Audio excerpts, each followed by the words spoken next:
आणि या गोष्टीचं आहे की एवढे लहान लहान लेकरं असताना सुद्धा, रडणारे माहीत असताना सुद्धा, त्रास होणारे माहीत असताना सुद्धा कीर्तनाला घेऊन येतात। ही छोटी गोष्ट नाही, कारण तिचं बाळ जेव्हा रडतं तेव्हा शेजारच्या आशा बघतात जणू काय वर्षानुवर्षाची दुश्मनी।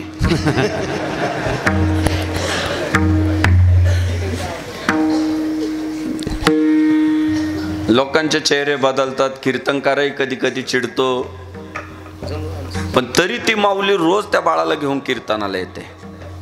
मला अभिमान याचा वाटतो की एवढा विरोध पत्करून ती त्या लेकराला घेऊन कीर्तनाला येते। काहींच्या गौऱ्या स्मशानात गेल्या तरी इकडे येण्याची इच्छा होत नाही। म्हणजे काहींचे पोरं मोठे झाले, पोरांचे लग्न झाले, नातू मोठे झाले, पंतांचे लग्न झाले, तरी म्हातारी काही इकडे फिरकले नाही बा। तसं ह्या माता भाग्यवानच ना। रडलं तर रडू देत जा, पण येत जा।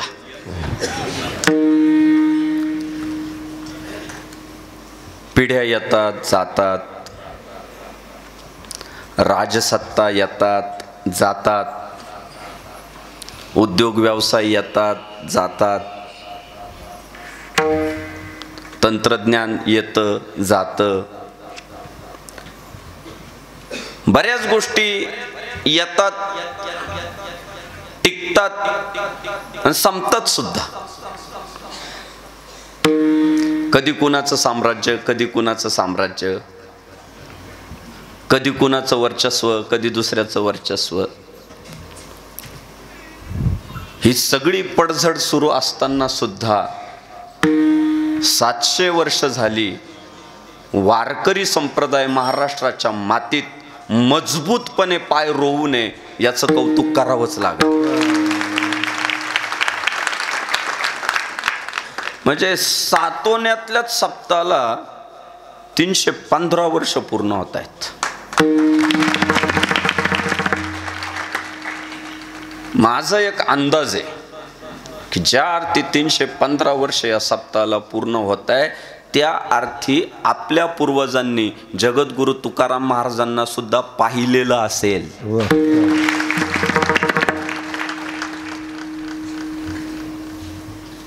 कारण कधीची परंपरा आहे ती, 315 वर्ष सप्ताहाला पूर्ण झाली।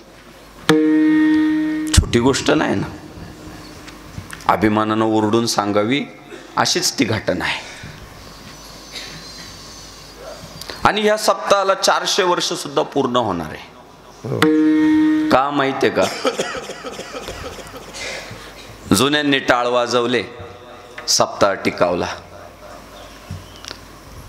मागच्या पिढीने चांगलं नियोजन केलं, सप्ताह टिकावला।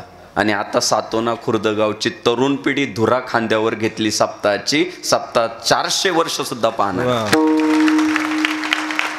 कारण आता मागच्या पिढ्या थोडी राहणार आहे 400 वर्ष पाहायला। किती नाही म्हटलं तरी शेवटी नाकारताना नाही येत, या गोष्टी मान्य कराव्याच लागते। पण हो, शेवटचा श्वास घेताना त्यांना अभिमान या गोष्टीचा राहील की आमचे नातवंड 400 वर्ष सुद्धा पूर्ण करणार आहे।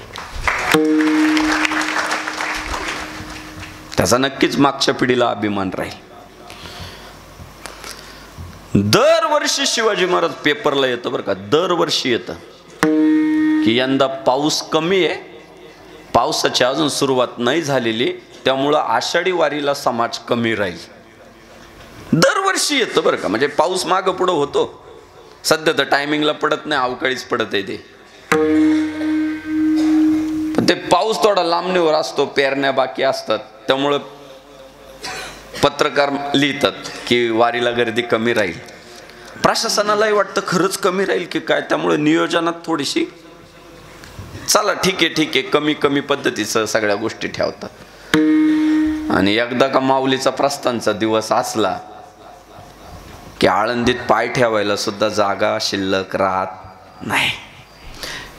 जागा नाही शिल्लक राहत, भरून जाते, आळंदी गजबजून जाते। मागच्या महिन्यात मी कोल्हापूरला कीर्तनाला होतो। एक 55 वर्षाची माऊली माझ्याकडे आली, मला म्हणाली, महाराज लई दिवसांची इच्छा आहे हो, की आळंदी पंढरपूरची पायवारी करायची, पण रस्ताच माहीत नाही. काय म्हटली? रस्ताच माहीत नाही. म्हटलं माऊली, तू आषाढी वारीला आहे ना, माऊलीच्या प्रस्थानच्या दिवशी फक्त आळंदीत ये आणि दुसऱ्या दिवशी 6 वाजता फक्त रोडवर उभी राह, लोक ढकलीत ढकलीत पंढरपुरापर्यंत नेते. रस्ता माहीत असायची गरजच नाही. लोटत लोटत माणसं नेतील. आज एवढी गर्दी, मुंग्यांसारखी माणसं वारकरी संप्रदायामध्ये प्रविष्ट झाली. 700 वर्षाच्या कालखंडामध्ये या महाराष्ट्रात पाय रोवण्याचे अनेकांनी प्रयत्न केले. कारण संतांनी सांगितलं, पोटासाठी संत झाले कलित बहुत. पोटाची खळगी भागवण्यासाठी संतत्वाचा आव आणणारे काही उद्योग व्यावसायिक माणसं, की ज्यांना वाटलं या महाराष्ट्राच्या मातीत कृषी चांगली आहे, उद्योग व्यवसाय चांगले, इथं पैसा भरपूर आहे, इथं जर आपला भक्त परिवार वाढला तर मग मात्र आपल्या पिढ्यानुपिढ्यांची सोय होईल, या अपेक्षेने काही लोक आले. त्यांनी शहरांच्या ठिकाणी मोठे मोठे होर्डिंग्स लावले, विकत घेऊन मोठे मोठे होर्डिंग्स लावले, जाहिराती केल्या, शक्ती प्रदर्शन केलं, भारी भारी गाड्यांमधनं उतरले, हेलिकॉप्टरमधनं उतरले, सगळे प्रयोग केले. माणूस जिवंत असेपर्यंत त्याला गर्दी पण खेचता आली, पण तो मेला आणि संप्रदाय संपला. असे कितीतरी उदाहरण आहे की तो बाबा जिवंत होता तोपर्यंत त्याचे फोटो घरांमध्ये होते, त्याच्या पूजा चालू होत्या, त्याच्या सत्संगाला लोक जात होते. तो बाबा मेला आणि संप्रदाय संपला. आता पुढच्या पिढ्यांना माहीतच नाही कोण होता, माहीत नाही. पण पहा तुम्ही, एकही होर्डिंग वारकरी संप्रदाय विकत घेत नाही.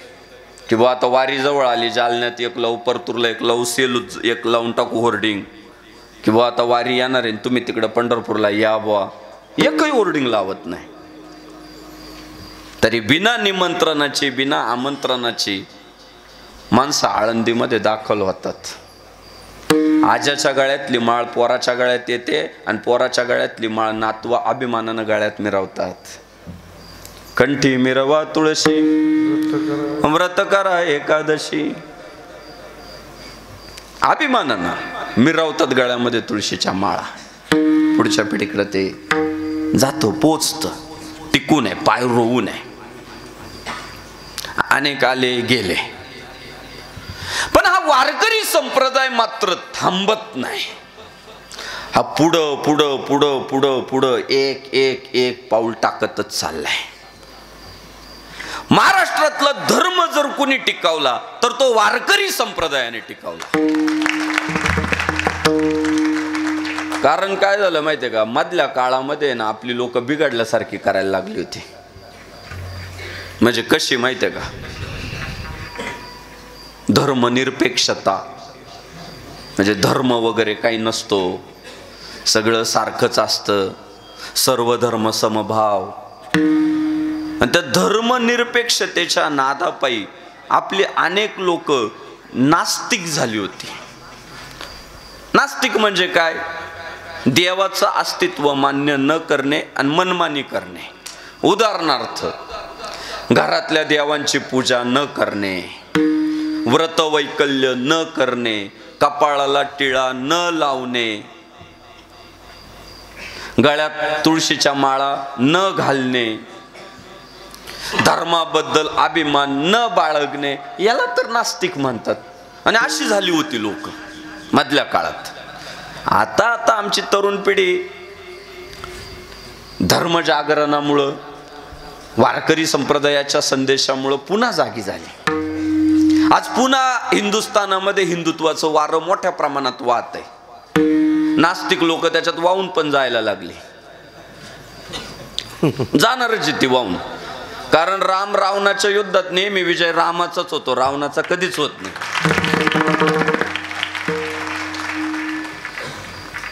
त्याच्यात काय झालं माहितीये का,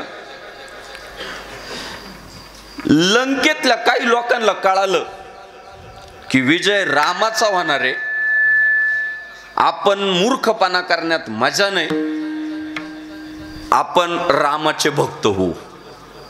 उदाहरणार्थ बिभीषण सख्खा भाऊ आहे रावणाचा, पण त्याला कळालं माझा भाऊ अधर्मी आहे, माझा भाऊ खोटारडा आहे, माझा भाऊ अहंकारी आहे, त्याचा विजय होऊ शकत नाही, मला धर्मनिष्ठ असणाऱ्या एक वचनी एक पत्नी एक बाणी मर्यादा पुरुषोत्तम प्रभू श्री रामचंद्रांमध्ये सहभागी व्हावा लागल.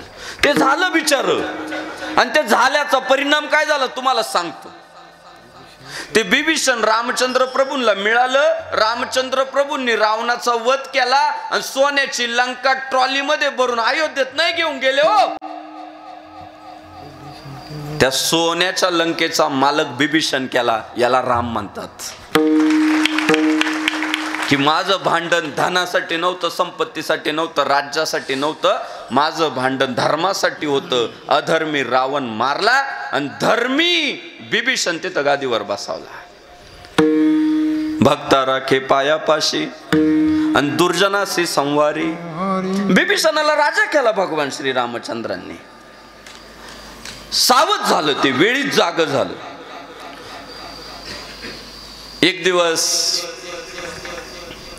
रावणाला सुद्धा मंदोदरी म्हटली की तुम्हाला सीता सोडून दुसरं काही सुचतच नाही. सीता सीता सीता सीता माझी झाली पाहिजे, सीतेने मला मान्य केलं पाहिजे.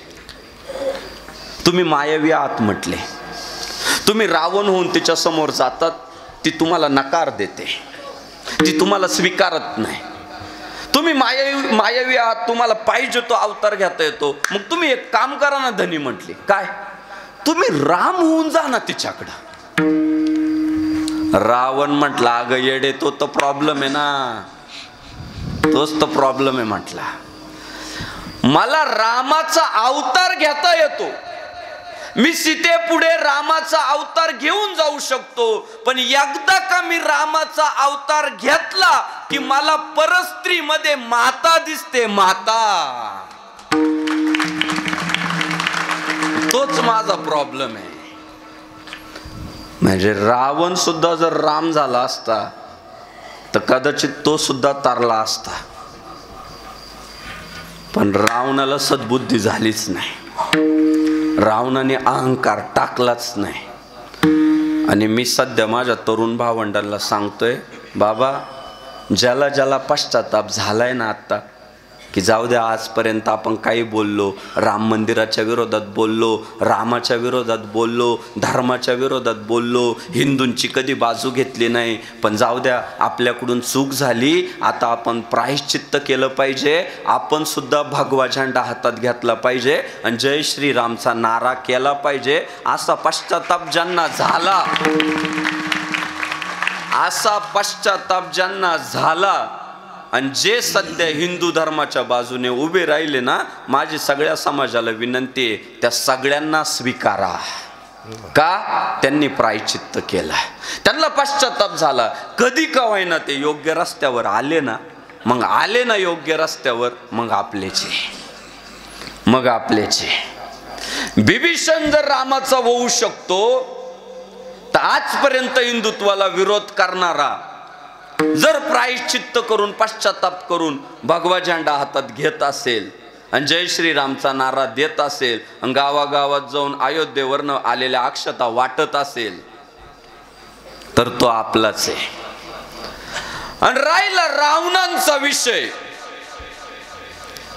की ज्यांना अजूनही सद्बुद्धी व्हायना, की ज्यांना अजून कळाना का बाबा या देशातला हिंदू एकवटला, या देशात आता ठरलंय भारत का बच्चा बच्चा जय जय श्री राम बोलेगा. या देशात आता ठरलंय जो हिंदू हित की बात करेगा वही देश पे राज करेगा. एवढं नारा जोरात सुरू असताना सुद्धा जे रावण आहेत ते काही अहंकार टाकायला तयार नाही. त्यांचा किडा वळवळ करीतोच, आणि तो वळवळ केला किडा की मग ते म्हणतात राम मांसाहार करायचा, राम हे खायचा, राम ते खायचा. तुम्हाला सांगतो त्यांचा किडा किती पण वळवळ करू द्या, राम मूर्तीची प्राण प्रतिष्ठापना हिंदुस्थानात धूमधडाक्यातच होणार आहे. त्या रावणाला किती वळवळ करू द्या, किती स्टेटमेंट देऊ द्या, किती जाहीर बोलू द्या की राम हे खायचा, राम ते खायचा, राम आमचा आहे. अरे पूर्वी तूच म्हणायचा रामच काल्पनिक आहे, मग चाल 2023 मध्ये राम हाय हे तर मान्य केलं, राम हाय हे तर तू मान्य केलं, अजून थांब अजून थांब अजून थांब, मरेपर्यंत तुला जय श्रीराम सुद्धा म्हणायला लावू. हे रावण आहे ना, यांचा अहंकार जरी जागेवर येत नसेल, यांना सद्बुद्धी जरी होत नसेल, तरी तुम्हाला सांगतो आपण खचायचं नाही. मला अनेक आज फोन आले दिवसभरामध्ये, काय लोक, अरे मग आपल्या देशाची एक अडचण अशी आहे महाराज, आपल्या धर्माला विरोध आहे ना, शक्यतो परधर्मीय लोक 3दा विचार करतात, कारण त्यांना माहिती आहे यांच्या नादी लागलं ते कार्यक्रम वाजवतात. त्यांना माहिती आहे की सिंहाच्या जबड्यात घालीन हात मोजीन दात, ही जात मर्द मराठ्याची आहे. ते शक्यतो आहे ना लय विचारपूर्वक बोलतात हिंदू धर्माच्या बाबतीत. हिंदू धर्माला जर कीड कोणाची आहे तर आपलेच जे गांडू आहे ना, आपल्यातले जे फितूर झालेले, कुणाचं तरी मन जिंकायचंय, कुणाला तरी बरं वाटेल असं बोलायचंय आणि उगीच आपल्यातच तेढ निर्माण करून द्यायचे, असे फितूर झालेले जे लोक आहे ना, त्यांचा आपल्याला जास्त धोका आहे. पण सांगू का तुम्हाला, फितुरांची संख्या जवळजवळ संपल्यात जमा आहे. एखादं किती वळवळ करून किती करीलो, किती वळवळ करून किती करील, 22 तारखेपर्यंत किती वळवळ करील. अहो किती करू द्या, परिणाम काहीच होणार नाही. परिणाम एकच होईल, आता जो रामाच्या विरोधात बोलल ना, परिणाम एकच होईल, हिंदुस्थानाला महाराष्ट्राला कळल रामाचा कोण आहे रावणाचा कोण आहे. हे जे आता वादग्रस्त जे स्टेटमेंट येत आहे ना सध्या महाराष्ट्रात, आता जे मीडिया बघतात, जे वाचतात, जे किमान टच मध्ये, ज्यांना घराबरोबर देशाची काहीतरी काळजी आहे, अशांना माझं बोलणं कळल, बाकीच्यांनी ऐका. हे वादग्रस्त विषय आपल्याला उलट सावध करतील. जेवढे लोक आता 22 तारखेपर्यंत वादग्रस्त बोलतील ना, ते आपल्याला सावध करताय की तुम्ही आयुष्यात कधीच आम्हाला मतदान करू नका. आणि ते जर नाही बोलले, त्यांनी मन दाबून ठेवलं, मन मारून ठेवलं, तर आपल्याला पण कसं कळल मतदान कोणाला करायचं, ते कसं काय कळल. त्यामुळं मायबापांनो, रामाच्या आणि रावणाच्या युद्धात विजय नेहमी रामाचाच झालेला आहे, रामाचाच होतो आणि रामाचाच होत राहील. आणि वारकरी संप्रदाय जो ह्या मातीत पाय रोवून उभा राहिला, थांबत नाही, पुढं चाललाय.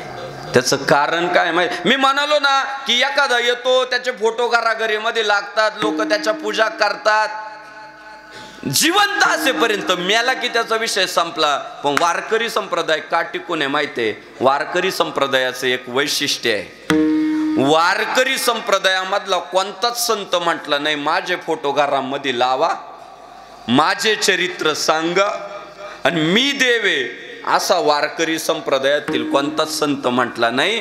वारकरी संप्रदायातील संत म्हटले, या रे नाचू प्रेमानंदे राम नामाचे छंदे.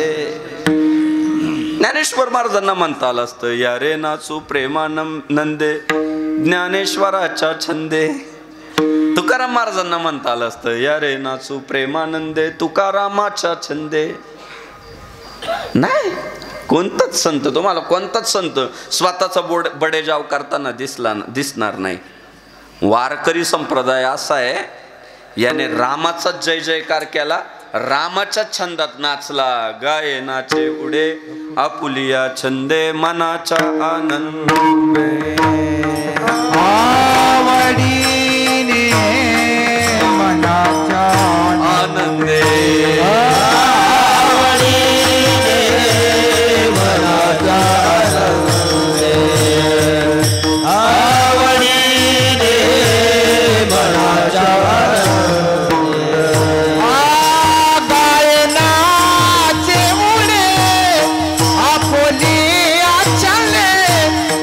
मनाचे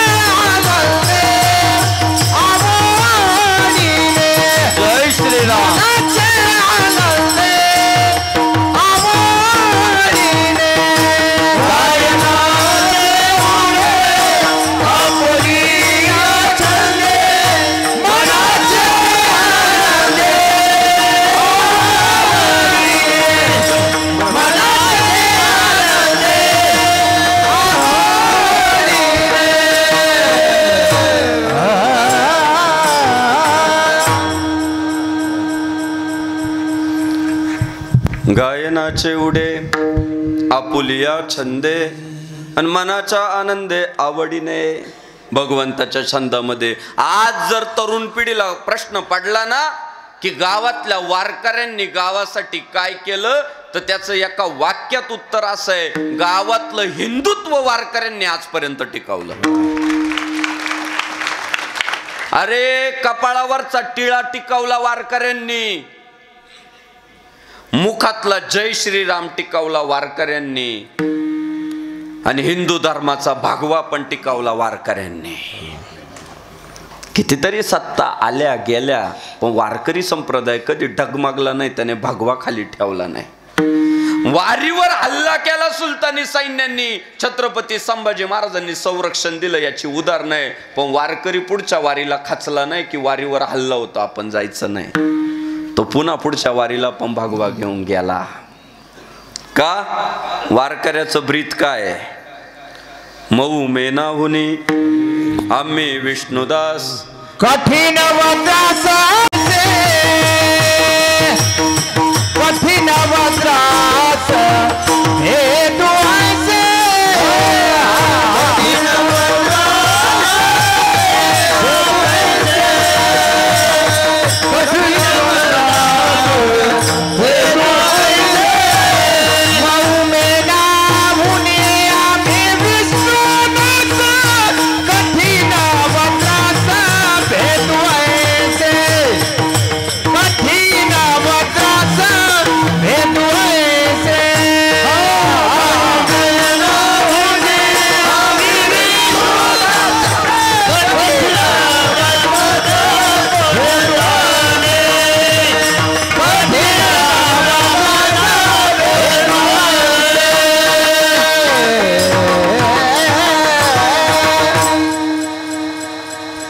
म्हणायचं वारकरी? शपूट घालून पळणारा वारकरी कधीच असू शकत नाही. वारकरी जाल पाहिजे, वारकरी नाडणारा पाहिजे. मऊ मेनाहुनी आम्ही विष्णुदास. कोणासाठी मऊ? जे प्रेमाने येतील, राम राम म्हणतील त्यांच्यासाठी मऊ. पण कठीण वज्र असं भेदवायचे.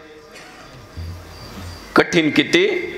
तो वज्राला भेदून पुढे जाऊ इतके कठीण, इतका कट्टर पाहिजे बरं वारकरी.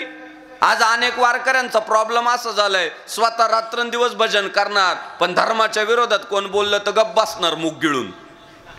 आपल्याला काय करायचंय, आपण हरी हरी करावा. तुकाराम महाराजांनी कधीच हे शिकवलं नाही, कधीच नाही शिकवलं तुकाराम महाराजांनी. तुकाराम महाराज म्हटले, भले तरी देऊ कासेची लंगोटी. हा भले भलेपणा असलंच पाहिजे, मोठेपणा असलंच पाहिजे, अंतःकरण उदार पाहिजेच, प्रेमळ पाहिजे, विनम्र पाहिजे. की एखादा आलं प्रेमात ना, काही नाही जवळ राहिलं तर त्याला अंडरपॅन्ट देऊन टाकायची, जाय बाबा मी भोंगळा राहतो. मग काय आता काही राहिलंच नाही शिल्लक, जाय घेऊन, हाय तेवढं घेऊन जाय. पण देव देश धर्माच्या विरोधात जर कोण कारवाया करायला लागलं तर त्याच्या डोक्यात सुद्धा काठी हाणतो, त्याला वारकरी म्हणतात. वारकरी कसा असला पाहिजे? वारकरी तुकाराम महाराजांसारखा असला पाहिजे, वारकरी बंडा तात्या कराडकरांसारखा असला पाहिजे, आणि वारकरी नरेंद्रभाई मोदींसारखा असला पाहिजे. धर्मनिष्ठ असला पाहिजे, तो अधर्मावर घाला घालणारा पाहिजे. आज आपल्या समाजात प्रॉब्लेम असा झालाय महाराज, आपली लोक नीट वागतात पण आपल्यातले जे वाईट असतात ना त्यांना धडा शिकवत नाही. माझी आज तरुणांना विनंती आहे, पोरांनो व्यक्त व्हा रे. आपल्या धर्माच्या विरोधात, आपल्या देवाच्या विरोधात जेव्हा एखादा बोलतो ना तेव्हा धपाधप निषेधाचे स्टेटस पडले पाहिजे व्हॉट्सअपला, फेसबुकला. आपण आपल्याला काय घेणं देणं नाही. अरे तुमच्याकडे आज व्यक्त व्हायला माध्यम दिलेलं आहे रे. तुमचं स्टेटस किती नाही म्हटले तरी 5-50 पोरं पाहतात. आज महाराष्ट्राच्या मातीत बेधडकपणे देशात बातमी लागली, देशात गेली का नाही महाराष्ट्राची इज्जत. देश जय श्रीराम म्हणतोय आणि आपल्या महाराष्ट्रातली एखादी अवलाद देवाच्या विरोधात चुकीचे विधान करते तेव्हा आपली पोरं मुग गिळून गप्प बसतात. जाऊ द्या ना धप्पाधप स्टेटस, जाहीर निषेध म्हणून वचक बसल. तुम्हाला सांगतो, माग त्या नुपूर शर्मा त्यांच्याकडून काही वक्तव्य केले गेले परधर्माच्या बाबतीत. तर हिंदुस्थानातला नाही, जगातला मुसलमान एकत्र झाला, जगातला. आणि जगातल्या मुसलमानांनी भारताला पत्र पाठवले की तुम्ही त्या नुपूर शर्माला समजून सांगा, तिच्यावर कारवाई करा, ती आमच्या धर्माच्या बाबतीत असं बोलली. जगातले मुसलमान एकत्र झाले आणि हिंदुस्थानात हिंदू धर्माच्या विरोधात, हिंदू देवाच्या विरोधात एखादं कार्ट जेव्हा चुकीचं बोलतो तेव्हा हिंदुस्थानातली पोरं गप्प बसतात, म्हणून आपल्या धर्मावर अन्याय होतो. तुम्ही आम्ही सहनशील असल्यामुळे प्रॉब्लेम होतात. काय हिंमत आहे नाही तर महाराज बोलायचे हो. पण आपल्यातला एक प्रॉब्लेम असा, आपण चुलत भावाला हाणू, चुलत्याच्या कानाखाली टाकू, मामाच्या विरोधात खाटला टाकू. पण धर्माच्या विरोधात जर कोण बोलत असेल तर गप घरात बसू. अरे तुकाराम महाराजांनी सगळं गमावलं ना माय भावांनो, अख्खं गमावलं. काय राहिलं? बायको अन्न अन्न करता मेली, गावातून लोकांनी हाकलून लावण्यासाठी प्रयत्न केले, पैसा गेला, प्रतिष्ठा गेली, नाव गेलं, बायका पोरांची वाताच झाली. पण सांगू, एवढं सगळं गमावलं पण आयुष्यात धर्म कमावला हो तुकाराम महाराजांनी. काय झालं? कार्य करताय काय?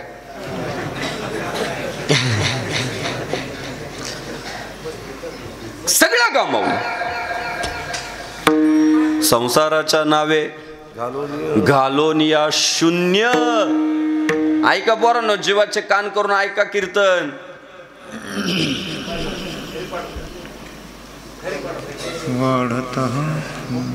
त्याला शनिवारी मारुती पुढे घ्या, कारण आमचे तरुण भावंड असल्यानं मारुती पुढे उभे करून राहिले दर शनिवारी. पुढच्या शनिवारी त्याला करा उभा. राहिला तर राहिला, नाही तर जाईल. काय त्याचा विषय? देवाचं नाही ऐकलं तर मग काय करणार? शेवटी तुमचं आमचं नाही ऐकलं तरी देवाचं ऐकणंच आहे का? त्याची काठी लागते भाऊ, पण आवाज नाही येत. मग पण बसते असे ना नीटच. त्याला पुढच्या शनिवारी कुठे गेले महाराज, त्याला घ्या तिकडं. त्या सगळं गमावलं भगवान श्री तुकाराम महाराजांनी, पण वाढता हा पुण्य धर्म केला. महाराज धर्म कमावला. तुमचं आमचं आज असं झालंय, बाकी आम्हाला सगळं पाहिजे, पैसा पाहिजे, प्रतिष्ठा पाहिजे, नावलौकिक पाहिजे, कोणत्या का मार्गाने मिळाना. फितूर होऊन मिळू द्या, याची टोपी त्याच्यावर घालून मिळू द्या, 2 नंबरने मिळू द्या, पण पाहिजे. धर्म मात्र वेशीला टांगून ठेवलाय. धर्माशी काही घेणं देणं नाही. धर्माच्या बाबतीत गाफील झाले आणि साधू संतांनी सगळं जाऊ दिलं प्रपंचातलं, पण धर्म कमावला. महाराज म्हणतात, आम्ही धर्माचं रक्षण करणार आणि अधर्माचा नाश करणार. धर्माचे पालन करणे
श्रीराम. काय बोलतात तुकाराम महाराज? धर्माचे पालन करणे पाखंड खंडन, हेचे आम्हा करणे काम, बीज वाढवावे नाम. महाराज त्या धर्माच्या पालनापायी त्रास झाला ना. बायका पोरांची वाताच झाली, गावकऱ्यांनी त्रास दिला, विरोधक तयार झाले, पण महाराज माग नाही सरकले. आज मी माझ्या तरुण भावंडांना सांगतो, समाजातले काही माणसं बलात्कार करून आत जातात, भ्रष्टाचार करून आत जातात आणि पुन्हा बाहेर आल्यावर प्रचंड बहुमतांनी निवडून येतात, मग धर्माच्या रक्षणासाठी माझ्या एखाद्या तरुण भावावर जर एखादी केस दाखल झाली ना, खचून जायचं कारण नाहीये. पुढच्या पिढ्यानुपिढ्या सांगतील आमचा बाप बलात्कार करून भ्रष्टाचार करून आत नाही गेला, आमचा बाप हिंदुत्वासाठी आत गेला होता. अभिमानानं सांगतील पुढच्या पिढ्या. सध्या मराठा आरक्षणाच्या बीडमध्ये पोरांवर गुन्हे दाखल झाले. ती पोरांचे मला फोन आले, महाराज आम्हाला फोन येतात, लय त्रास होतोय, घरी जात आहे. अरे होईल म्हटलं त्रास, 4 महिने होईल, 5 महिने होईल, वर्षभर होईल, पण जेव्हा आरक्षणाचा प्रश्न मार्गी लागल ना, तेव्हा मनोज जरांगे पाटील जितका महत्वाचा राहील महाराष्ट्रासाठी, तितकेच जेवढ्या पोरांवर गुन्हे दाखल झाले ते पोरं पण महत्वाचे राहतील. पिढ्यानुपिढ्या सांगतील. जसे 1992ला जी पोरं बाबरी मस्जिदीवर चढली होती, मस्जिद दगडादोंड्यांनी पाडली ना, आज पुढच्या पिढ्या सांगतात आमचं म्हातारं कारसेवक होतं, आमचा आजा कारसेवक होता, आमचा चुलता कारसेवक होता. उद्या आरक्षणाचा प्रश्न मार्गी लागल्यावर त्याच बीड मधल्या पुढच्या पिढ्या सांगतील की आमच्या बापाने केस अंगावर घेतली होती तेव्हा आरक्षण मिळालं. तो आपला इतिहास आहे हो. आपला इतिहास आपल्याला काय शिकवतो? 100 वर्ष कोल्ह होऊन लांडगा होऊन जगण्यापेक्षा 25च वर्ष वाघ होऊन जगायचं. काय शिकवतो आमचा धर्म? अनेक माणसं जन्माला येतात 100 क्रॉस करतात, पण मागं वळून पाहिलं की भोपळा आहे. धर्मवीर छत्रपती संभाजी महाराजांना 30-32 वर्षाचं फक्त आयुष्य लाभलं. मला आजही ऐकल्यानंतर आश्चर्य वाटतंय. 120 लढायांपैकी एकही लढाया न हारलेला महापराक्रमी राजा, संस्कृतवर प्रभुत्व असणारा राजा, आणि संभाजी 1000 बार जिएगा 1000 बार मरेगा लेकिन हिंदुत्व नहीं छोड़ेगा, ये बोलणारा राजा. काय आयुष्य, किती थोडं आयुष्य. मी मागच्या एका कीर्तनात म्हणालो, संभाजी महाराजांना 30-32 वर्षाचं आयुष्य लाभलं तरी महाराष्ट्रातलं हिंदुत्व टिकवलं. तो राजा जर 100 वर्ष जगला असता ना, त्याने जगभर भगवानीला असता, जगभर. तेवढा ताकद संभाजी राजांमध्ये होती. आपली पोरं लढली पाहिजे, आपली पोरं झुंजली पाहिजे ना, आपली पोरं अन्यायाच्या विरुद्ध आहे ना जाहीरपणे आणि सपोर्ट केला पाहिजे. नाही तर आपल्या एखाद्याने, आता समजा आज एखादा रामचंद्र प्रभूंच्या विरोधात बोलला, आपल्या एखाद्याने लगेच जाहीर निषेध म्हणून स्टेटस टाकलं ना, त्याला रिप्लाय द्या ना, आम्ही तुझ्या सोबत आहे. रिप्लाय काय देतं माहितीये का? गुन्हा दाखल होईल बरं का. त्याचं कच्चीकरण करायचं, त्याला सपोर्ट करा, ठीक आहे आम्ही तुमच्या सोबत आहे, आम्ही आहे. त्याला लगेच चुकीचे रिप्लाय नाही द्यायचे, डिलीट करून टाक, आपल्याला काय करायचंय. या प्रवृत्तीमुळे देश पारतंत्र्यात गेला. आपली माणसं लवकर निषेध कुठल्या गोष्टीचा करत नाही, आपल्या मस्तीत राहतात. माझी गाडी, माझी माडीन, माझ्या बायकोची गोल साडी, त्याच्यात व्यस्त राहतात. आणि बायको पण हिसकावून घेतली जाते, माडी पण हिसकावून घेतली जाते, आणि गाडी पण हिसकावून घेतली जाते, आणि आपला माणूस रस्त्यावर येतो. कारण फक्त एकच, योग्य वेळी धर्माच्या बाजूने उभं राहायला पाहिजे होतं, राहता आलं नाही म्हणून. मला लोक आज म्हणतात, महाराज तुमचं एवढं भारी चाललंय, तुम्हाला एवढं पाकिट लोक देता, कशाला तुम्ही धर्माच्या बाजूने बोलून हे असे तसे वक्तव्य करून कशाला अडचणीत येतात? गोड गोड बोलायचं, पाकिट घ्यायचं, निघून जायचं. मी त्याला सांगतो, मी गोड गोड बोलून पाकिट घेऊन निघून जाईल रे.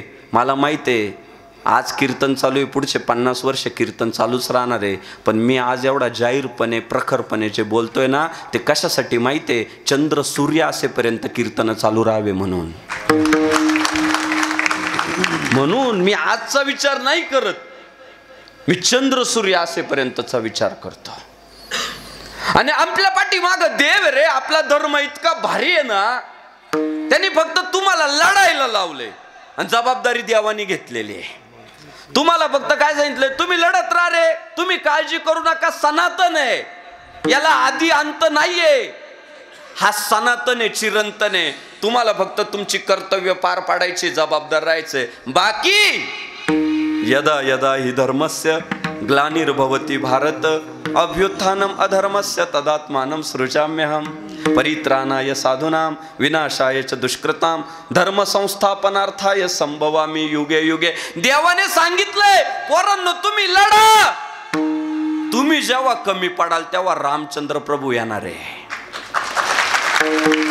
तुम्ही तुम्ही जेव्हा कमी पडाल तेव्हा भगवान कृष्ण येणार आहे, आणि तुम्ही जेव्हा कमी पडाल तेव्हा छत्रपती शिवाजी महाराज पण येणार आहे. मग एवढा विश्वास जर आपल्या संस्कृतीने, आपल्या धर्माने आपल्याला जर दिलाय, तर आपल्याला माघार घ्यायची गरज काय? फक्त पुढे चालत राहायचंय कॉन्फिडंटली, आत्मविश्वासाने. भगवंत प्रत्येक वेळी अवतार जर घेत आलाय तर पुढेही घेत राहील ना. मला गॅरंटी आहे, ज्या दिवशी संग्राम बापू अडचणीत येईल ना, त्यावेळी कुठला राजकारणी नेता मदत करेल किंवा नाही करेल, कुठल्या गावातला कार्यकर्ता मदत करेल किंवा नाही करेल, पण माझा पांडुरंग माझ्या पाठीशी उभा राहील याची खात्री आहे. म्हणून शेवटी तो भक्ताला सांभाळणार आहे ना.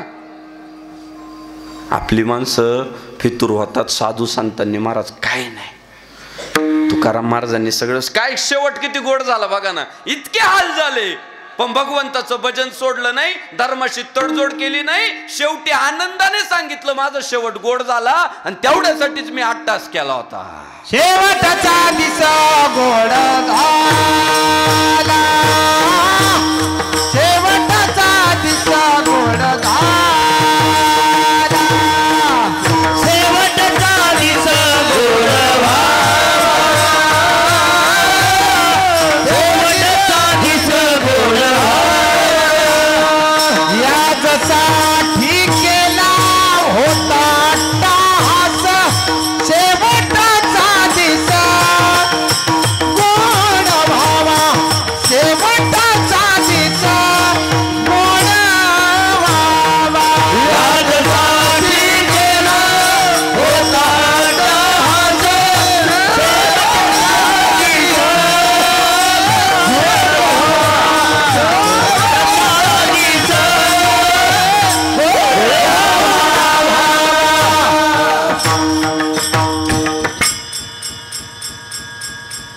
यासाठी केला होता अट्टहास, शेवटचा दिस गोड व्हावा. मायबाप, साधू संत मायबापांनी टिकवला काय तर धर्म टिकवला. ज्ञानेश्वर महाराज असू द्या, तुकाराम महाराज असू द्या, शांतीब्रह्म एकनाथ महाराज असू द्या, या सगळ्यांनी परकीय आक्रमण होत होती, जोर जोरात युद्ध सुरू होते, पण यांनी भगवंताचा टाव फोडणं मात्र बंद केलं नाही, यांनी धर्माचा जागर करणं मात्र सोडलं नाही, आणि त्यामुळं आपल्यापर्यंत धर्म येऊन पोहोचला, तुमच्या आमच्यापर्यंत. मायबाप, साधू संत मायबापांनी आणि आपल्या सगळ्यांचे जे हाल आजपर्यंत झाले, ते साधू संतांना साथ न दिल्यामुळेच झाले, त्यांचं न ऐकल्यामुळेच झाले. तुमचं आमची पद्धत काय? मार्ग दावुनी गेले आधी दयानिधी संत ते, आणि तेनेचे पंथे चालू जाता न पडे गुंता कोठे काही. जर साधू संत मायबापांनी आम्हाला धर्माचं पालन करायला लावलं आणि आपण न ऐकल्यामुळं अडचण काय झाली तुम्हाला सांगतो. जहा डाल डाल पर सोने की चिड़िया करती है बसेरा, ओ भारत देश है मेरा. की या देशातून सोन्याचा धूर निघत होता, पण आज आपल्या काही चुकांमुळं, आपल्या पूर्वजांच्या चुकामुळं आज भारतात पोरं म्हणतात रोजगार नाहीये, पोरं म्हणतात शेतीत काही नाही. महाराज आम्हाला काहीतरी कामधंदा बघा, उद्योग व्यवसाय बघा. हे दिवस का आले माहितीये? हा देश परकीयांनी लुटला. कुणी आक्रमण नाही केलं हो या देशावर, एक आहे का?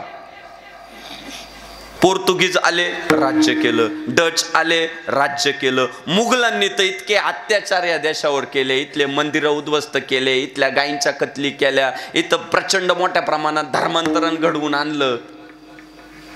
त्यांनी केलेले धर्मांतरण, त्याचे त्रास आजही देश भोगतोय. मोठ्या प्रमाणात अन्याय अत्याचार केले मुघल इथं. बरं मला सांगा, इंग्रज भाऊ जीवाचे कान करून ऐका, मसाल्याचा व्यापार करायचा म्हणून या देशात आले. मला तर सचिनराव कधी कधी लाज वाटते, असं वाटतं गाडीवर लिहावा मागच्या बाजूने इतिहास मत पूछो, इतका लाजीरवान आहे. अरे आज आमची पोरं इतकी सावध झाली, गावात एखादं पाव विकायला आलं ना, पोरं नीट निरकून पाहतात पावच विकायला आलंय का लव जिहाद करायला आलंय. भांगारवाला आलं ना, पोरं नीट पाहतात भांगारच विकायला आलंय का जमिनीवर कब्जा करायला आलंय. पोरं आज सावध झाली. माझा प्रश्न असा आहे, मसाल्याचा व्यापार करायला आलेली माणसं इथं राजवट प्रस्थापित करून बसतात, आपले खापर पंजोबा करीत काय होते? झोपले होते का काय? तर त्याचं उत्तर एवढंच आहे, कमी काहीच नाही आपल्या रक्तात. महाराज, हिंदुस्थानी माणूस असा आहे, बुद्धीच्या बाबतीत पण मस्त आहे, ताकदीच्या बाबतीत पण मस्त आहे. बुद्धी आहे, ताकद आहे, संपन्नता आहे, सगळं आहे. फक्त याचा प्रॉब्लेम एवढा आहे, हा संघटित होत नाही. इंग्रजांना विचारलं, तुम्ही 150 वर्ष या देशावर राज्य कसं काय केलं? त्या इंग्रज अधिकाऱ्याने उत्तर दिलं, आम्ही काहीच नाही म्हटले, फोडा आणि राज्य करा, एवढंच तंत्र अवलंबलं. जो भाऊ आमच्यात सहभागी झाला त्याच्या हातात बंदूक दिली, आणि जो भाऊ आमच्या विरोधात गेला बंदूक घेऊन, जो विरोधात गेला त्याच्यावर त्याच्याच भावाला बंदूक घेऊन उभा केला.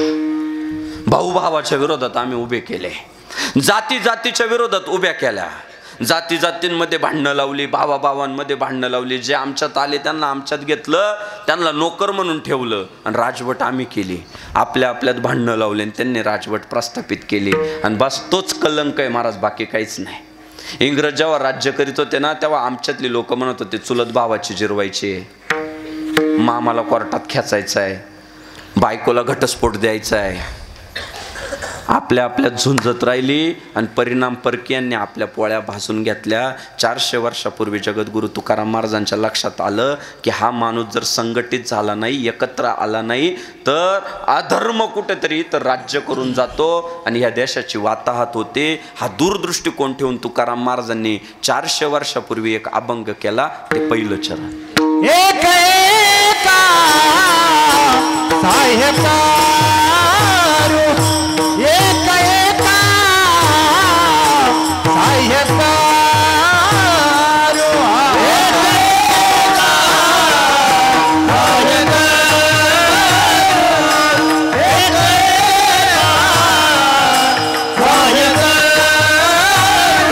एक एका साहेबारू, एक एका साहेबारू,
श्रीराम. संप्रदायातला शिवाजीचे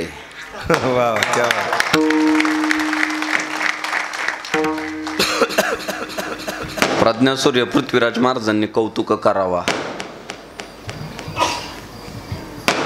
म्हणजे ते असं मुख आहे, तिथून पडलंच काही बाहेर तर चुकीचं काय ते बाहेर पडल. पण शिवाजी महाराजांच्या बाबतीत बोलताना बरोबर काय हेच बाहेर पडलं आजपर्यंत. आजपर्यंत जेव्हा जेव्हा भेटले तेव्हा शिवाजी महाराजांबद्दल चांगलंच बोलले. तर बाबांना उणिवा पटकन दिसतात.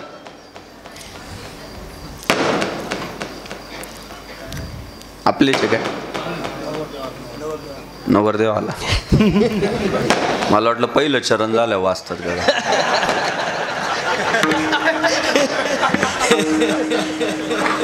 योगायोग मानायचा. ते पहिलं चरण नवरा बायकोला लागू होत्या.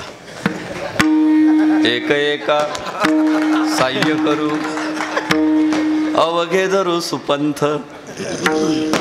महाराज 400 वर्षापूर्वीचा जगद्गुरु भगवान श्री तुकाराम महाराजांचा अभंग आहे.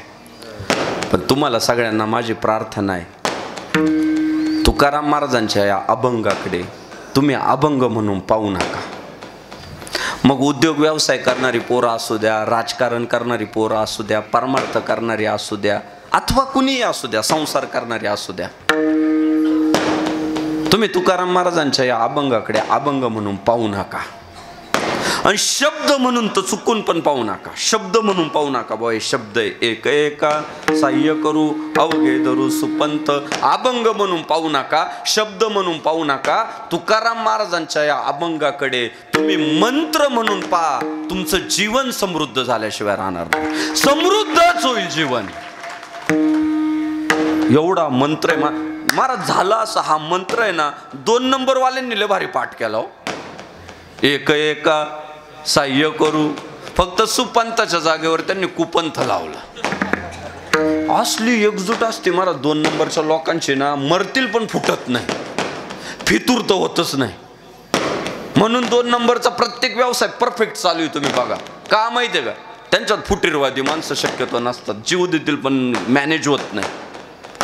आपल्यात प्रॉब्लेम काय माहितीये का, कधी कोण फुटल याचाच भरोसा नाही.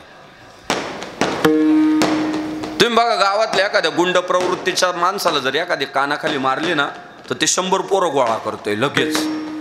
त्याचे सगळे बेवडे मित्र पटापट जमा होतात. भाऊला कोणी हात लावला, सगळे बेवडे एकत्र होतात महाराज.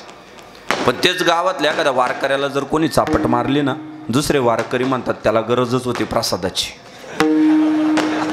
ते लय पुढं पुढं करीत होतं, त्याला लवकर मोठं व्हायचं होतं, बरं झालं त्याला जरा आखाडला. हे कोण म्हणतं, वारकरी.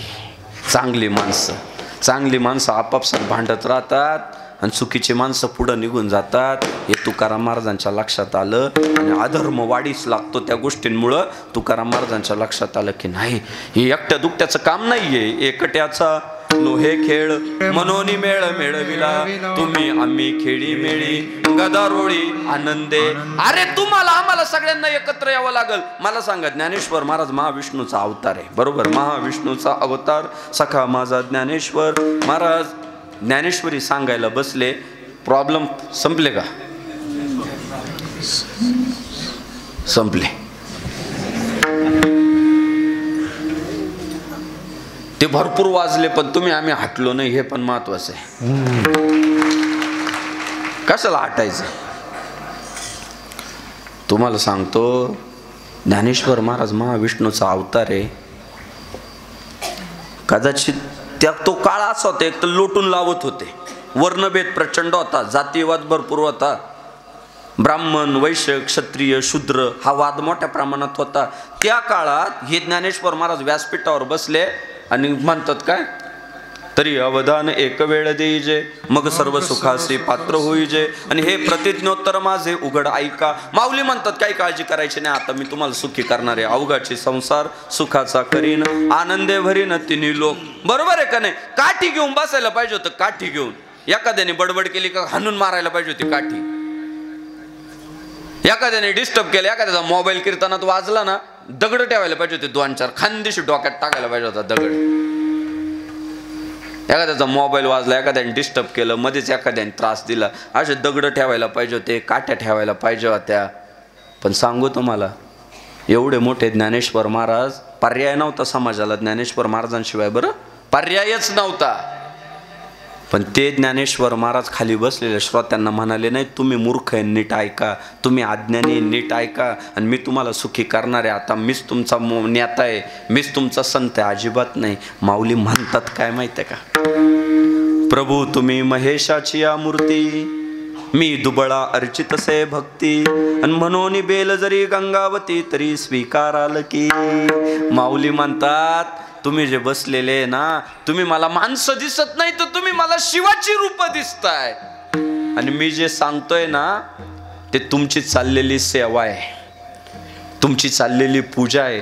काय झालं हो, माऊलींनी श्रोत्यांना इतकं मोठेपण दिल्यामुळं दुसऱ्या दिवशी लोक म्हटले, ए बाबा आपण शिवाची रूप आहे, शिवासारखं वागलं पाहिजे, आपण देवाची रूप आहे, नीट आंघोळ करून आलं पाहिजे, शुचिरभूत होऊन आलं पाहिजे, नीट बसलं पाहिजे, नीट ऐकलं पाहिजे. काय झालं, माऊलींनी प्रेम दिलं, जोडला गेला ना माऊलींना माणूस. तो आजही जोडला गेलाय. 700 वर्ष झाली त्या पोराला लोक माऊली म्हणतात. म्हणजे माऊलींनी किती मांडीवर घेतलं सगळ्यांना, सगळे अभिमानानं बसले मांडीवर माऊलींच्या. किती मोठा संप्रदाय, विचार करा ना तुम्ही. 700 वर्ष होऊन गेली दादा. आज जन्मदात्या बापाला पोरं घरातून काढून द्यायला लागले. आईला म्हणतात किती दिवस असंच घरी राहायचं, जात जा की वारीला बिरीला.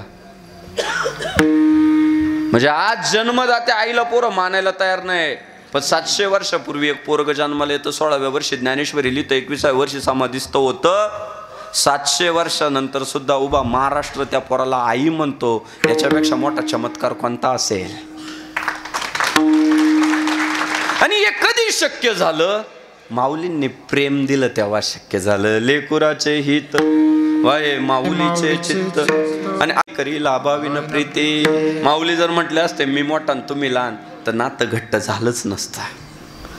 माऊलींनी, तुकाराम महाराजांनी, नाथबाबांनी, सगळ्यांनी तुम्हाला आम्हाला या रे लहान थोर याती बलती नारी नर करावा विचार न लगे चिंता कवनासी सकलांसी येथे आहे अधिकार कलियुगी उद्धार हरीच्या नावे. आणि ही गोष्ट तुकाराम महाराजांच्या लक्षात आली की आम्ही संत मांदियाळी जसे एकत्रित आलो आणि आम्ही एकत्रित आल्यामुळं हा संप्रदाय उभा राहिला, ही भागवत धर्माची इमारत उभी राहिली. अरे तुम्ही सुद्धा जर एकमेकांचे पाय ओढणं बंद केलं आणि एकमेकांच्या हातात हात धरले तर आपला स्वधर्म टिकेल. एक एका साह्य करू अवघे धरू सुपंथ. म्हणून आज आपल्याला जर गावातलं हिंदुत्व टिकवायचं असेल तर माझा पहिला मंत्र असा आहे, उद्यापासून हिंदूने हिंदूला विरोध करायचा नाही.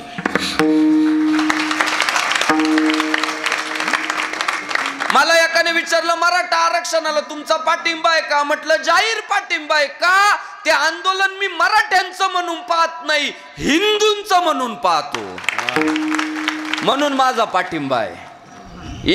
एक वज्रमुठ बांधायची, हिंदूने हिंदूला विरोध करायचा नाही.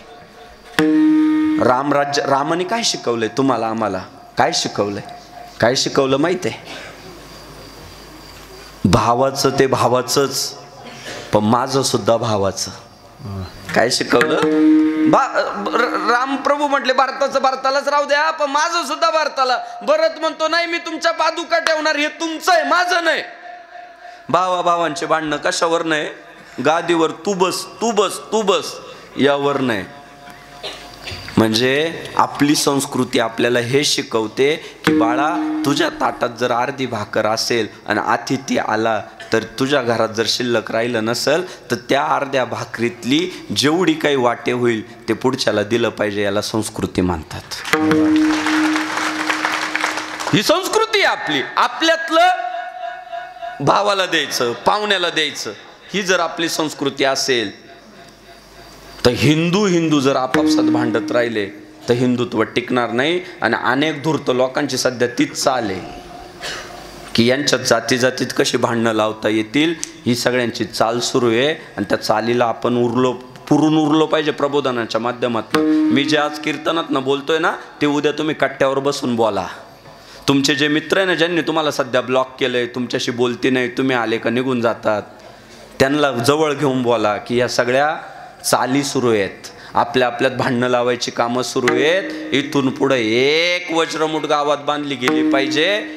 ब्राह्मण, मराठा, वंजारी, सुतार, धनगर, कुंभार, माळी, चांभार, तेली म्हणून विभागल्या जायचं नाही, तर हिंदू म्हणून एकत्र यायचं.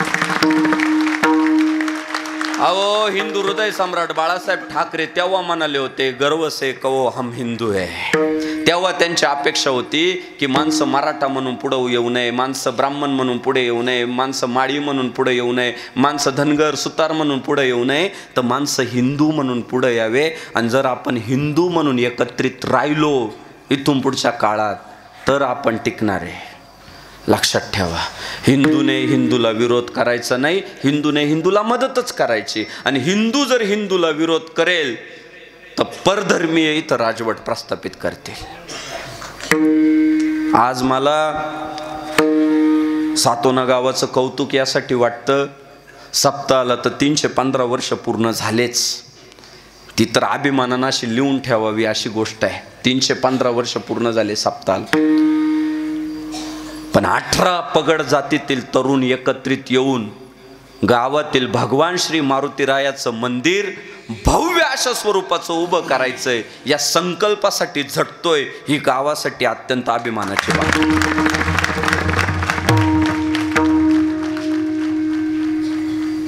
पोरं शेलूला जाऊन पार्टी करत नाहीये. पोरं एखादी नाचणारी बाई गावात बोलून मैफिल रंगवत नाही. पोरं माणसाला भेटून सांगताय, दादा आपल्या मंदिराचा जीर्णोद्धार चालू आहे, आपल्याला मंदिर पुन्हा ताकदीने उभं करायचंय. गावातला एक गांडू म्हणाला, मंदिर बांधून काय होणार आहे? हॉस्पिटल बांधले पाहिजे, शाळा बांधल्या पाहिजे. तुमच्या गावातला नाही बरं का, गावागावातला. तुमचं झालं, पूर्ण होत आलंय आता, कळत शेवट अंतिम टप्प्यात आहे. गावागावातला एखादा नास्तिक माणूस म्हणतो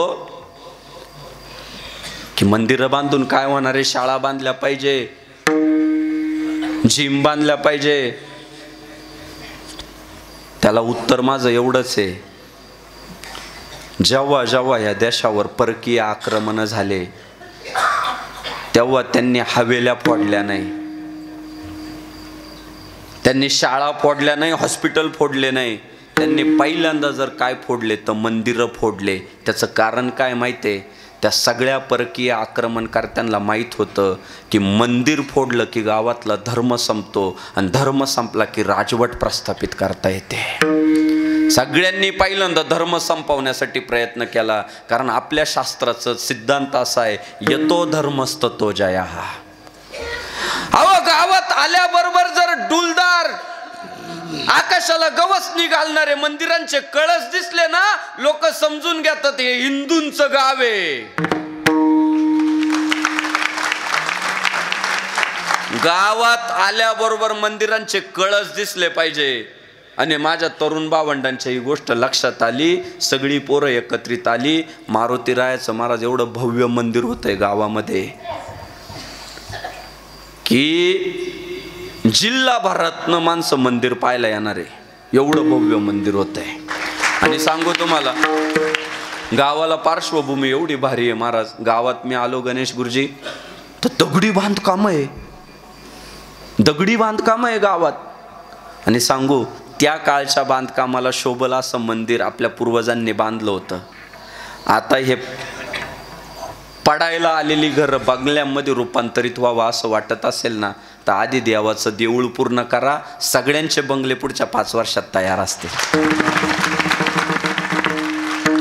आपल्या धर्मानं सांगितलंय की कळसापेक्षा घर उंच असू नये, मंदिराच्या कळसापेक्षा स्वतःचं घर उंच असू नये. मग घर उंच बांधायचं नाही का? बांधायचंच, घर उंचच बांधायचं, पण अगोदर मंदिराचा कळस घरापेक्षा उंच करायचा आणि मग घर उंच बांधायचं. आणि आज माझे तरुण भावंड त्यासाठी झटताय, राबताय. तुम्ही एवढा प्रतिसाद देताय, सामान्य रोजानी जाणारा माणूस सुद्धा म्हणतोय मला मंदिरासाठी द्यायचंय.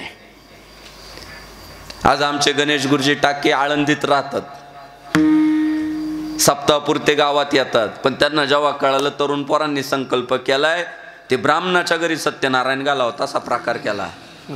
आम्हाला घ्यायची सवय असते. या बाबांनी मन भरून पोरांना वर्गणी देऊन टाकली. जा म्हटले, माझी सुद्धा वर्गणी तुमच्यात जमा करा. मला अभिमान वाटला की गावासाठी गावाचा भूमिपुत्र म्हणून महाराजांनी अनेक लोक मला पोरांनी सांगितलं की जे 10 म्हटले होते ते 20 द्यायला तयार आहे, जे 20 म्हटले होते ते आता 25 द्यायला तयार आहे. आणि माऊलींनी सांगितलंय दादांनो, माऊली म्हणाले तपे विन दैवत आणि तिथल्या विन प्राप्त. माझा एक मित्र आहे दादा. हो गुरुजी खरं सांगतो बरं का, आता योगेश महाराज खरं सांगतो, माझा एक मित्र आहे, लय अडचणीत होता, लय अडचणीत. म्हटलं बापू लय कर्ज झालं राव, कसं बाहेर यावा काहीतरी सांगा. म्हटलं आता खिशात किती पैसे? म्हटलं 10,000 आहे.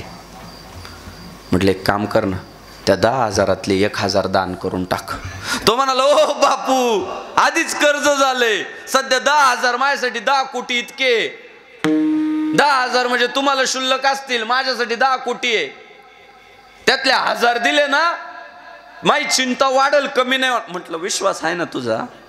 10,000तले 1,000 देऊन बघ. म्हटलं धर्मासाठी खर्च कर. 10,000तले 1,000 दे बरं का त्याला. म्हटलं 1,000 दे.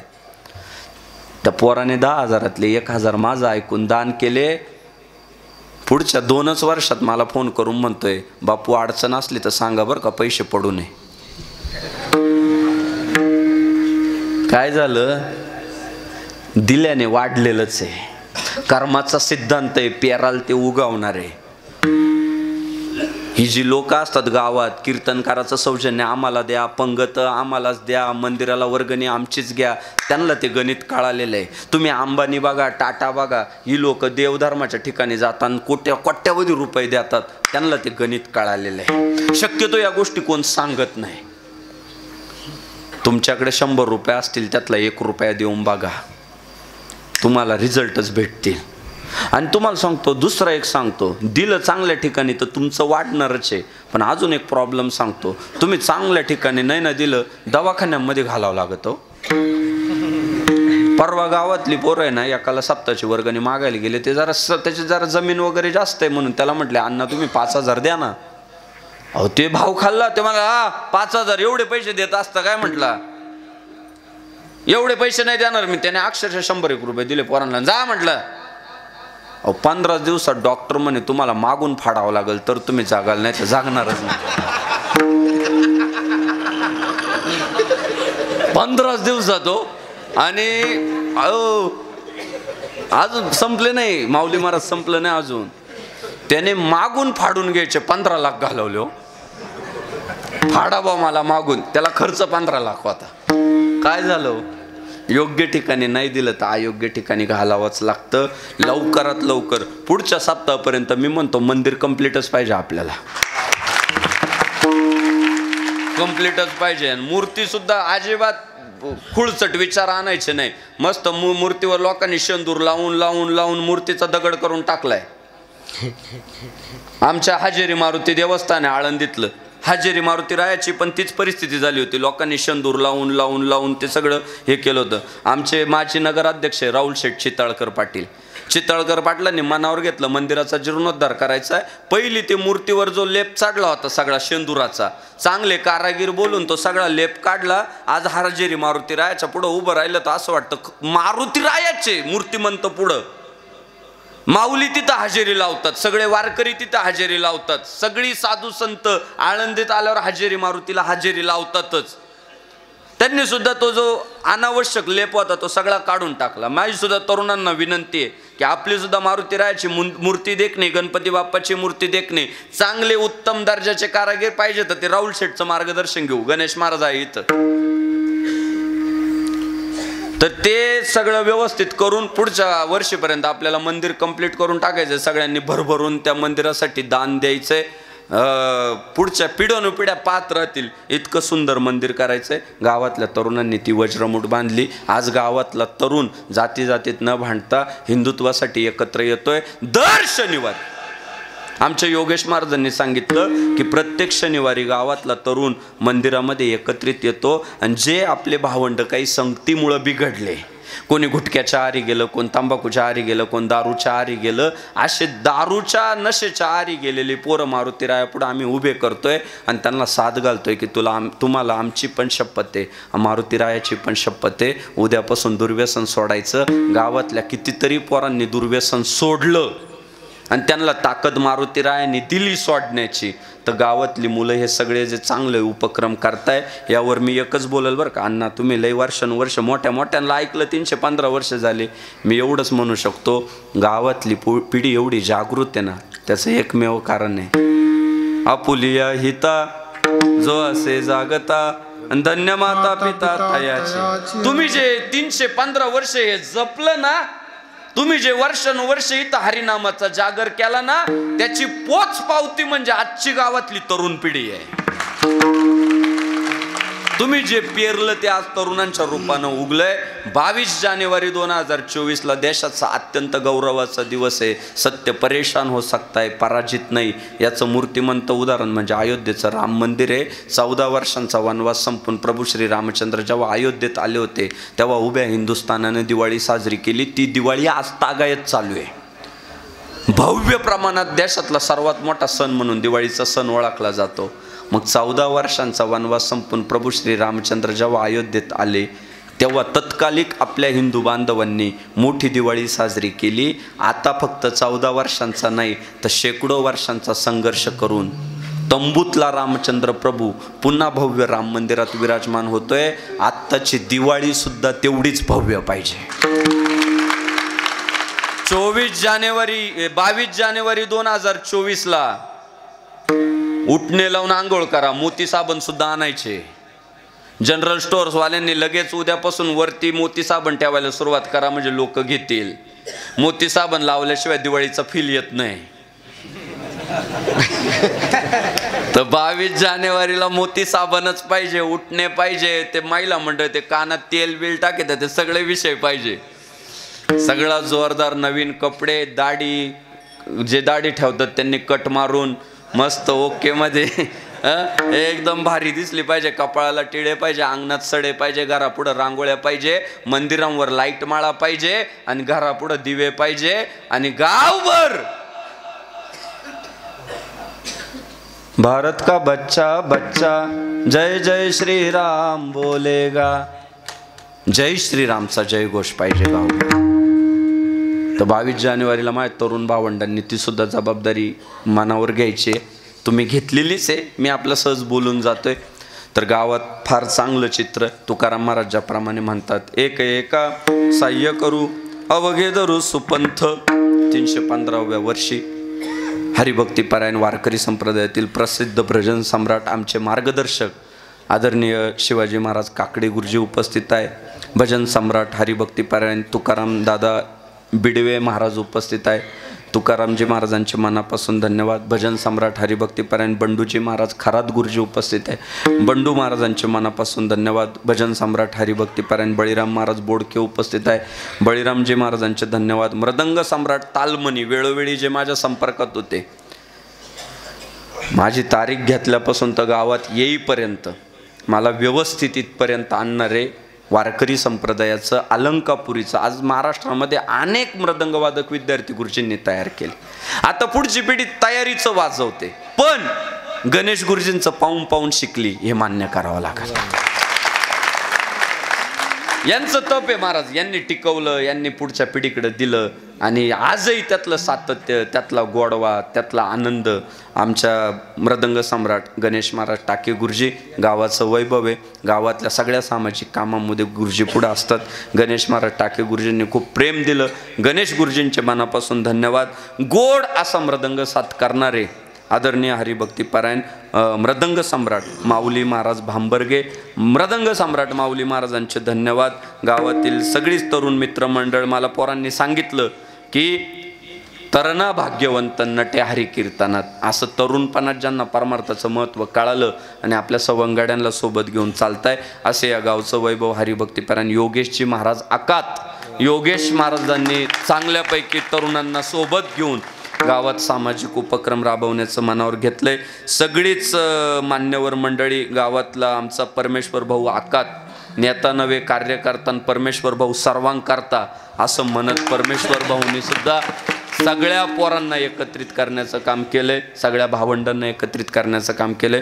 परमेश्वर भाऊंचे धन्यवाद मानले पाहिजे. आज ज्यांची कीर्तनाच्या निमित्तानं उपस्थिती लाभली असे माझे महाराष्ट्रातील प्रिय मित्र, अनेक कीर्तनकारांसोबत ज्यांचे प्रेमाचे संबंध आहे असे हरिभक्तीपरायण सचिनजी दादा शेरे उपस्थित आहे. सचिन भाऊंचे मनापासून धन्यवाद. बाकी सर्वच मग प्रवचनकार, कीर्तनकार, कथाकार, सरपंच, उपसरपंच, सोसायटीचे चेअरमन, संचालक, विरोधी पक्षनेते, आपल्या सगळ्यांचे मनापासून धन्यवाद. सोबदार महाराजांचे धन्यवाद. विनेकरी महाराजांचे धन्यवाद. टाळकरी मंडळींचे धन्यवाद. जोगेश्वरी का कोकेश्वरी साऊंड सिस्टीमचे अत्यंत मनापासून धन्यवाद. खूप चांगल्या प्रकारचा साऊंड आहे. साऊंड सिस्टीमचे मनापासून धन्यवाद, माता भगिनींचे धन्यवाद, तरुण भावंडांचे, उद्योगपती, व्यावसायिक, नोकरदार, आपल्या सगळ्यांचे धन्यवाद व्यक्त करत असताना या गावाचा नावलौकिक लहानपणापासून ज्यांच्या तोंडून ऐकला ते आमचे प्रिय मित्र हरिभक्तीपरायण सुनील महाराज मानवतकर महाराज. या गावचे ते भूमिपुत्र आहे ना. कायम कायम जेव्हा जेव्हा आम्ही कधी बसू तेव्हा आमच्या सातोण्याला असं आहे, आमच्या सातोण्याला हे प्रसिद्ध आहे, आमच्या सातोण्याला ते प्रसिद्ध आहे. सातोण्या गावाचं नाव लौकिक लहानपणापासून ज्यांनी आम्हाला ऐकवलं ते आमचे प्रिय मित्र सुनील महाराज मानवतकर पाटील. आज सुनील महाराजांचे पिताश्री अर्थात तुकाराम नाना उपस्थित आहे. तुकाराम नानांचे मनापासून धन्यवाद व्यक्त करतो. सुनील महाराज आज इथल्या गावचे भूमिपुत्र असून आळंदीमध्ये मोठ्या मोठ्या लोकांसोबत इतकी प्रेमाची संबंध, इतकी जवळचे संबंध, वारकरी संप्रदायाचं काम करत असताना सामाजिक काम मोठ्या प्रमाणात जे करताय ते याच नगरीचं वैभव हरिभक्तीपरायण सुनील महाराज मानवतकर पाटील. त्यांचे धन्यवाद. चोपदार महाराज, विनेकरी महाराज, टाळकरी महाराज, पंचकृषीतील भजनी मंडळ, आपल्या सगळ्यांचे धन्यवाद. पुन्हा एकदा तरुणांना साथ घालतो की आपल्याला धर्माचं कार्य पुढे घेऊन जात असताना एकट्याने जाऊन चालणार नाही, कारण गाव करील ते राव करू शकत नाही. कलियुगामध्ये तुमच्या खिशात किती पैसा आहे याला काही किंमत नाही. कलियुगामध्ये तुमच्या अंगात किती ताकद आहे याला काही किंमत नाही. कलियुगात तुमच्या फोनवर किती पोरं जमा होतात यालाच किंमत आहे. आणि ती मित्रांची संपत्ती, ती भावंडांची संपत्ती, ते संघटन कौशल्य तुम्हाला आम्हाला सगळ्यांना सोबत घेऊन चालण्याची इच्छा भगवान श्री ज्ञानेश्वर महाराज, तुकाराम महाराज, शांतीब्रह्म एकनाथ महाराजांनी द्यावी, सकल संत मंडळींनी द्यावी, भगवान श्री पांडुरंगानं, भगवान श्री मारुतीरायानं द्यावी अशी प्रार्थना करतो. सप्ताहाच्या निमित्तानं आज 6व्या दिवसाची कीर्तनरूपी सेवा तुम्ही सर्व ग्रामस्थांनी माझ्याकडे दिली त्याबद्दल मनापासून धन्यवाद व्यक्त करतो. एक एका साह्य करू अवघे धरू सुपंथ विठोबा रखुमा.